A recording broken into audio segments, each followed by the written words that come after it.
Hello students, good morning. How are you? Myself, Taylor Vikas, the finest and easiest way to learn the concept of physics. In our previous lecture, we discussed about dimensions of physical quantity, dimensional formula and dimensional equation.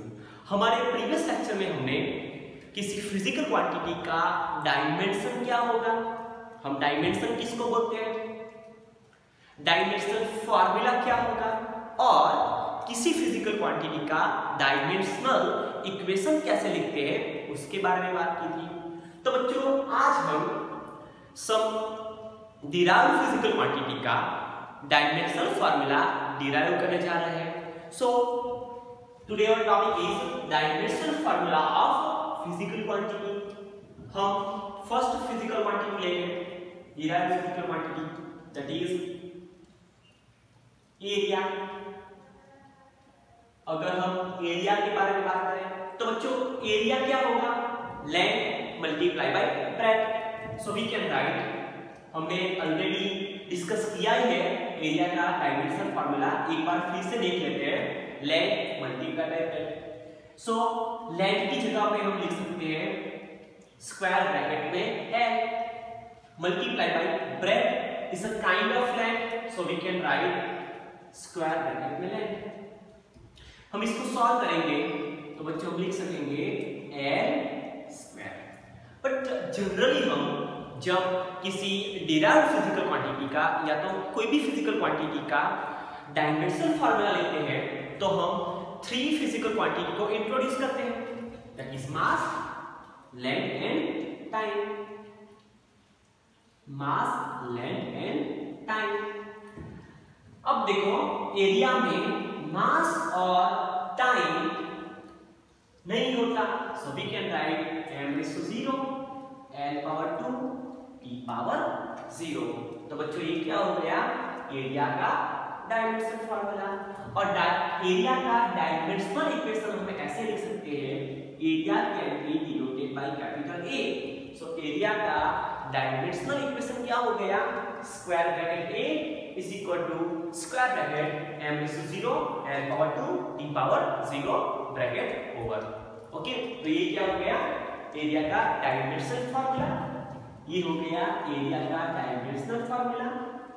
0 to 0 area के dimensions, और ये जो equation हमें मिला उसको हम बोलेंगे area का dimensional equation. Second physical quantity that is volume.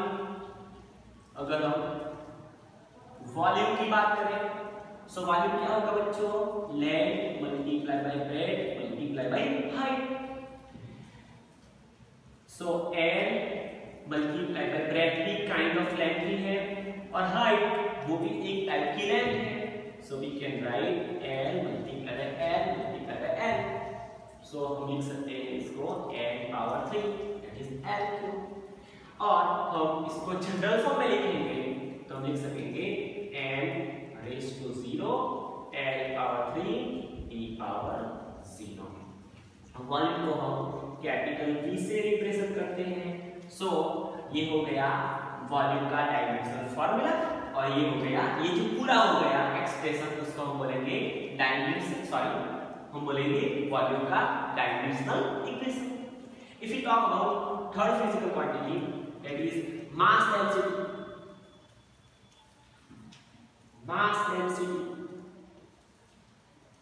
Mass density rho is equal to, okay बच्चों मास डेंसिटी क्या होगा, mass divided by volume.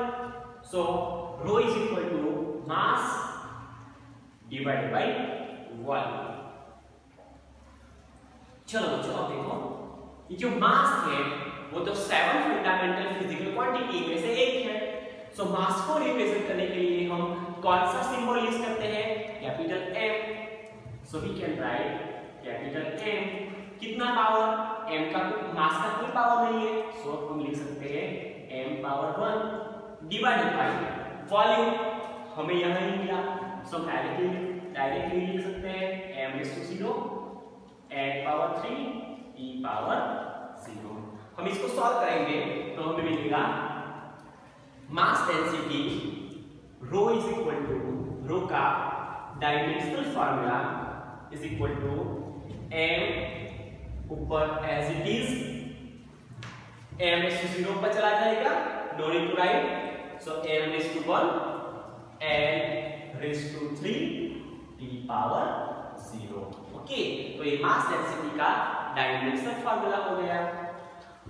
Fourth one, अगर हम फोर्थ के बारे में बात करें, वेलोसिटी हमने अभी देख लिया, वेलोसिटी और speed. Okay, both are same, actually दोनों का डायमेंशनल फार्मूला सेम होगा, बट वेलोसिटी वेक्टर क्वांटिटी है और ये जो स्पीड है वो स्केलर फिजिकल क्वांटिटी है। चलो वेलोसिटी के बारे में बात करें तो वेलोसिटी का डायमेंशनल फार्मूला क्या होगा? Velocity v is equal to displacement divided by time। बच्चों, आप किसी भी फिजिकल क्वांटिटी का डायमेंशनल फार्मूला उसके फार्मूला पे से भी लिख सकते हैं, फार्मूला का यूज करके भी लिख सकते हैं, और उसका ऐसा यूनिट को यूज करके भी लिख सकते हैं। कैसे? तो यहां देख लेते हैं बच्चों, डिस्प्लेसमेंट का यूनिट क्या होगा? ऐसा यूनिट मीटर। टाइम का ऐसा यूनिट क्या होगा? टाइम का ऐसा यूनिट होगा सेकंड। अब बच्चों हम इसका डायमेंशनल फार्मूला लिखेंगे, तो dimensional formula v is equal to, हम t सिंबल को इंट्रोड्यूस करेंगे mlt। ओके, अब देखो बच्चों, इसको हम ऐसा लिख सकते हैं, मीटर सेकंड ऊपर चला जाएगा, सो सेकंड पावर -1। अभी सेकंड यहाँ पे हमने कैसे फॉर्म में लिखा है? डिनोमिनेटर में है। अगर हम इसको न्यूमरेटर में लिखेंगे तो रेज़ टू -1 हो जाएगा। अब देखो बच्चों, यहाँ पे व्हाट इज m? वो मीटर इंडिकेट करता है। What is metre? Metre is a unit of length, so metre का कितना पावर है? 1, so we can write length power 1। Second, that's a unit of time, second का कितना पावर है? -1, तो टाइम का क्या होगा? -1। यहाँ पे हमें केजी नहीं दिख रहा, यहाँ पे केजी एब्सेंट है, और केजी किसका यूनिट है? मास का, तो मास का यूनिट क्या होगा? मास का डायमेंशन क्या होगा? 0। ओके, तो हम इसको किसी भी फिजिकल क्वांटिटी का डायमेंशनल फार्मूला हम उसके इक्वेशंस पे से भी लिख सकते हैं, या तो उसका यूनिट डिराइव करके भी लिख सकते हैं। Fifth one, acceleration.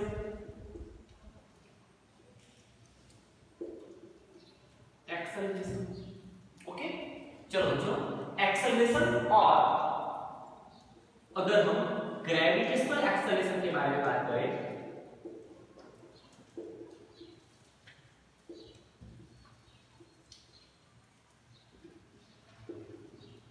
एक्सेलरेशन और हम ग्रेविटेशनल एक्सेलरेशन के बारे में बात करें तो दोनों होगा क्या?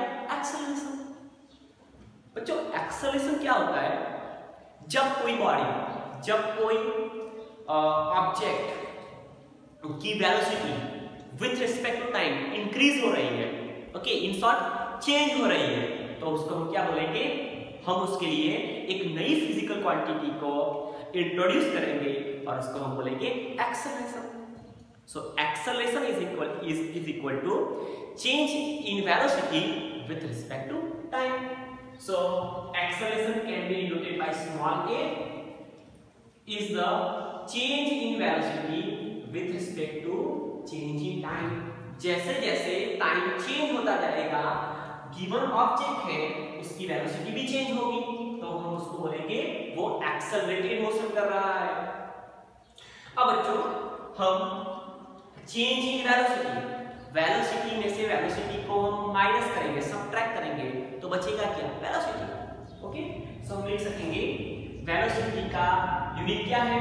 मीटर पर second, but instead of writing this unit we can write directly its dimension formula, so we can write m raised to 0 n power 1 t power -1 divided by time। Time का लिखेंगे t, that is t power 1।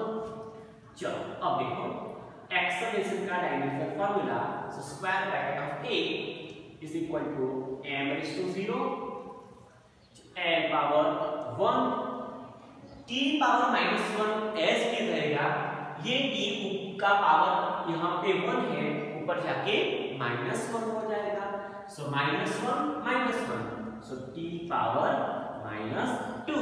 तो बच्चों ये क्या हो गया, acceleration का dimensional formula. एक दूसरा देख लेते हैं, if you talk about momentum, linear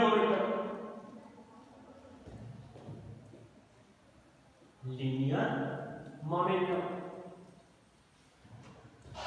linear momentum का फार्मूला होगा बच्चों, momentum is equal to mass into velocity.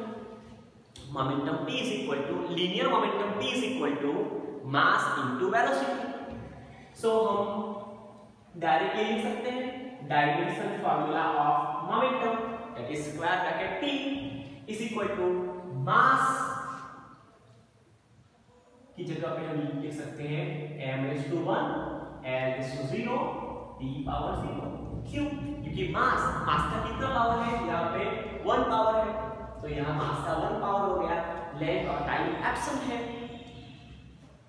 Multiply by velocity का डायमेंशनल फार्मूला हम लिखेंगे यहां से m raise to 0 l power 1 t power -1। So dimensional formula of momentum is equal to m raise to, अब देखो बच्चों यहाँ पे m पावर का एडिशन होगा, so m raise to 1 plus 0 that is m power 1, l raise to 0 plus 1 that is 1, and t power 0 minus 1 तो t power -1। ये क्या हो गया, लीनियर मोमेंटम का डायमेंशनल फार्मूला हो गया। अब बच्चों हम बात करेंगे फोर्स के बारे में। फोर्स, चलो बच्चों फोर्स क्या होगा, फोर्स के दो फार्मूला है, change in momentum with respect to time. अगर किसी ऑब्जेक्ट का मोमेंटम, लीनियर मोमेंटम टाइम के साथ चेंज हो रहा है तो हम लिख सकते हैं कि वो जो बॉडी है उस पे फोर्स लग रहा है। सो फोर्स की दो फार्मूला हम लिखेंगे और दोनों में से हम उसका डायमेंशनल फार्मूला डिराइव करेंगे। So force is equal to change in momentum with respect to time. Okay, और एक दूसरा भी फार्मूला है, और we can write force F is equal to ma according to Newton's second law of motion. दोनों Newton's का second law of motion है।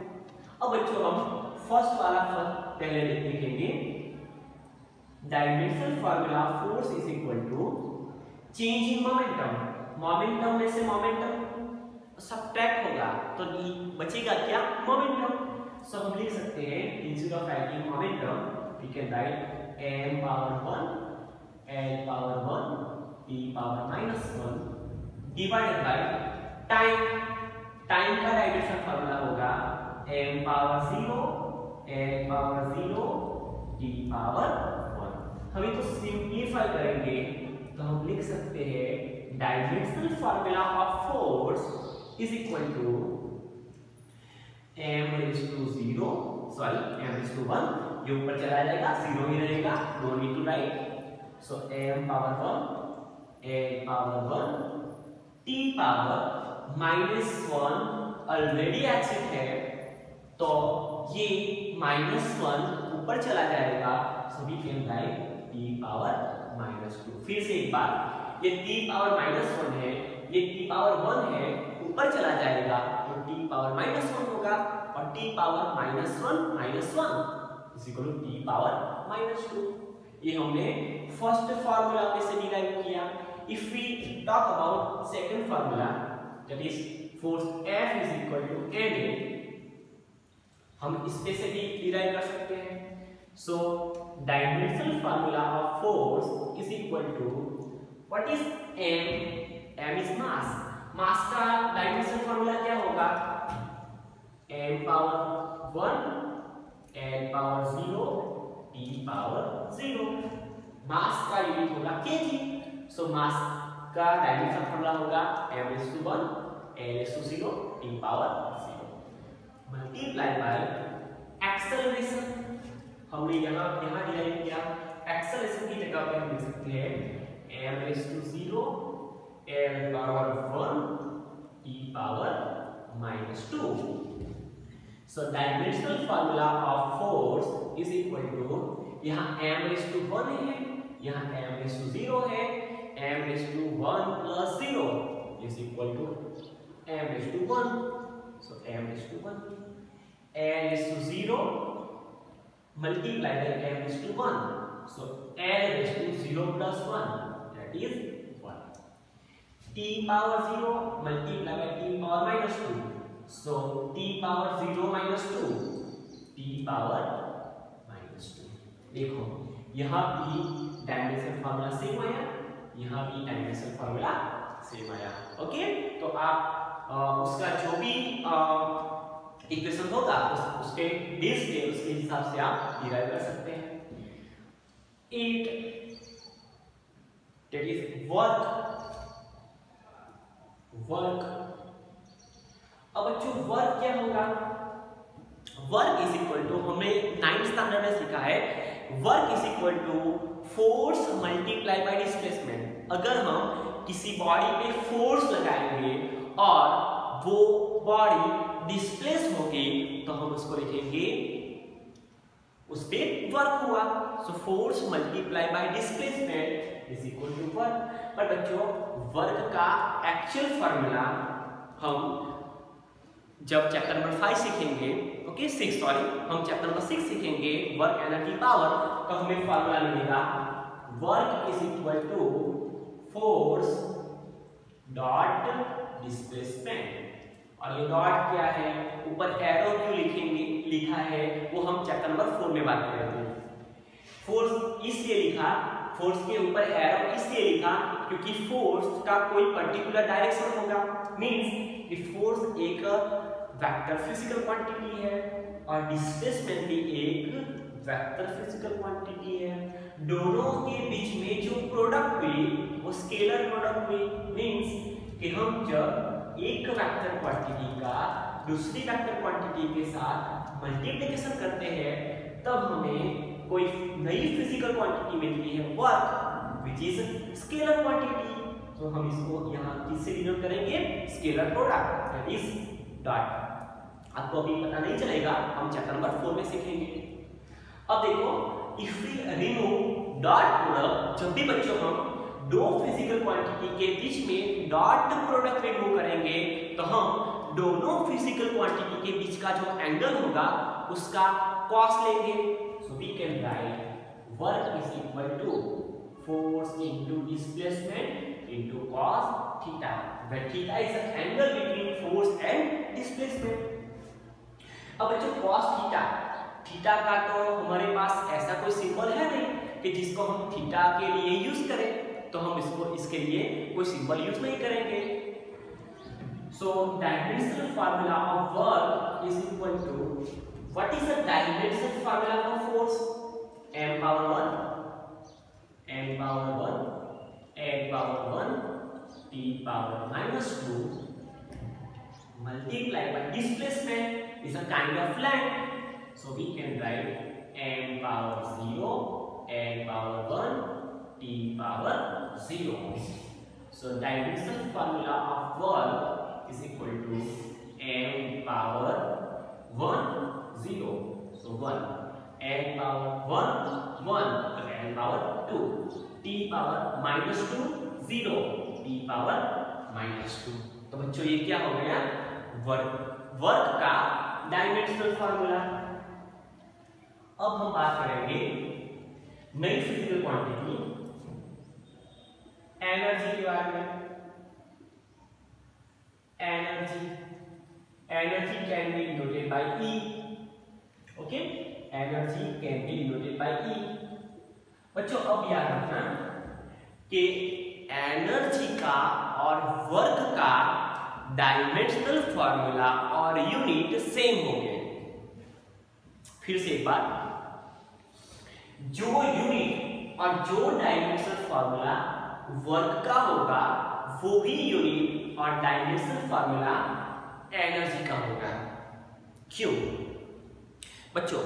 जब हम कोई कंजर्वेटिव फोर्स के अगेंस्ट कुछ वर्क करते हैं, फॉर एग्जांपल ये जो मार्कर है इसको मैं यहां से रिलीज करूंगा तो वो नीचे जाएगी, वो डाउनवर्ड डायरेक्शन में मूव करेगी। सो बच्चों ये डाउनवर्ड डायरेक्शन में मूव क्यों करेगी? बिकॉज अर्थ का ग्रेविटेशनल फोर्स है वो इसको, इस मार्कर को इसके मास की वजह से नीचे खींच रहा है। बच्चों अभी इस मार्कर पे डाउनवर्ड डायरेक्शन में ग्रेविटेशनल फोर्स लग रहा है, तो इसको मैं ऊपर तरफ एक एक्सटर्नल फोर्स अप्लाई करूंगा।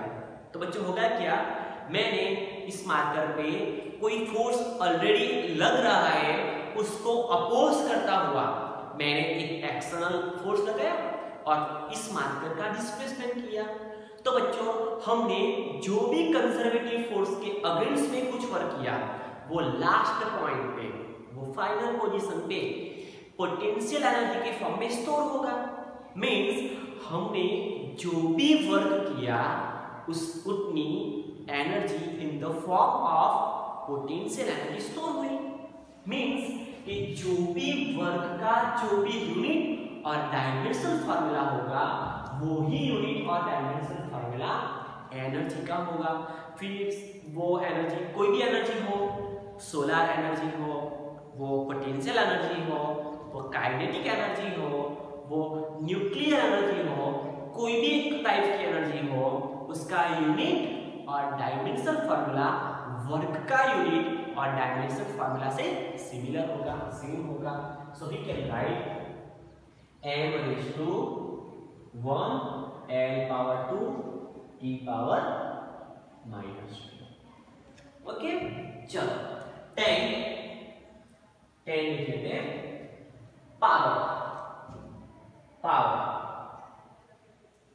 Power is equal to work divide by time.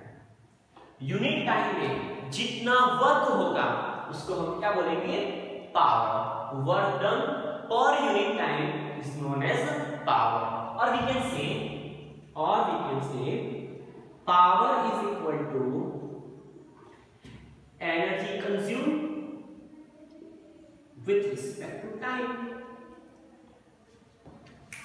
with respect to time जो भी एनर्जी खर्च होगी उसको हम क्या बोलेंगे? पावर बोलेंगे।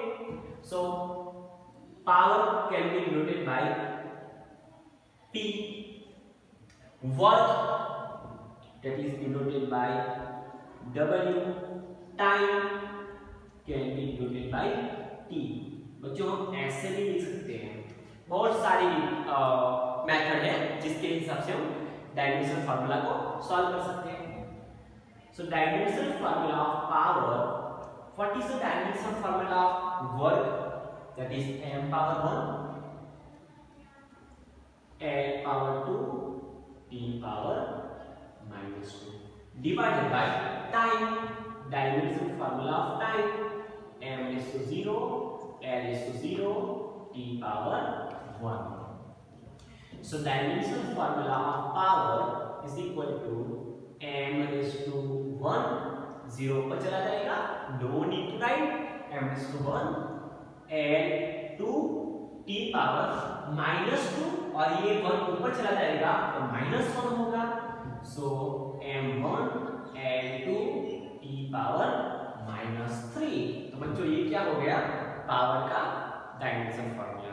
ओके तो बच्चों आज हमने 10 डिराइव्ड फिजिकल क्वांटिटी, हमने 10 जितनी डिराइव्ड फिजिकल क्वांटिटी का डायमेंशन फॉर्मूला और डायमेंशनल इक्वेशन डिराइव किया। ओके हमारे नेक्स्ट लेक्चर में बच्चों हम ऐसे ही बहुत सारे डिराइव्ड फिजिकल क्वांटिटी का डायमेंशनल फॉर्मूला डिराइव करेंगे। Thank you.